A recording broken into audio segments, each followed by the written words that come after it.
On parle cette semaine, Pierre, de la Polestar 2, qui est une voiture de plus en plus commune sur les routes du Québec. Il y a beaucoup d'acheteurs de cette voiture-là. Et moi, je te fais une mise en situation. Je demeure Rive-Nord de Montréal, je dois me rendre à Québec, ça m'arrive très souvent. Je décide de me recharger à mi-chemin.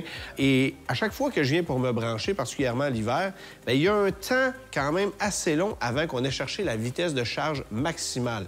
Et ce que tu me disais, c'est qu'il y a une technologie sur la Polestar 2 qui permet d'amenuiser ce délai-là.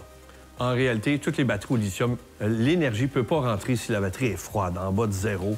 Donc, l'idée, c'est quand tu arrives à une borne de recharge, tu branches la voiture, avec l'énergie, doit réchauffer sa batterie avant, après ça, de la recharger. Avant d'accepter une charge. Oui, en réalité, il y a un délai de 10-20 minutes peut-être. Quand même. C'est si, avec la voiture, tu dis « je m'en vais à mi-chemin et je vais me brancher à tel endroit », la voiture, elle va vérifier « j'ai assez d'énergie ». Je vais réchauffer ma batterie par ma propre énergie. Et dès qu'on arrive à la borne de recharge, elle va être à bonne température.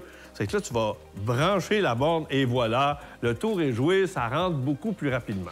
Maintenant, dirais-tu qu'en matière de coût d'entretien, de réparation, de fiabilité même, c'est une voiture qui t'impressionne ou tu es un peu sceptique? Moi, j'ai fait mes recherches, j'ai appelé pour un compresseur d'air climatisé. Parce que chez Volvo, on a des problèmes de compresseur d'air climatisé. Polestar, c'est à peu près la même chose. J'ai appelé et devine quoi? 1800 $ pour un compresseur d'air climatisé électrique. Quand même. La problématique que j'ai eue, c'est qu'il n'était pas disponible. Oui, ça, c'est un problème. Puis tu le sais, une voiture électrique, si l'air climatisé ne fonctionne pas, la voiture risque de ne pas fonctionner. J'ai appelé Polestar à Laval pour voir comment ça fonctionnait, parce qu'ils sont quand même à 1h30, pas de trafic de chez moi. Et puis non, ils viennent chercher la voiture, ils m'en laissent une, ils font les réparations sous garantie.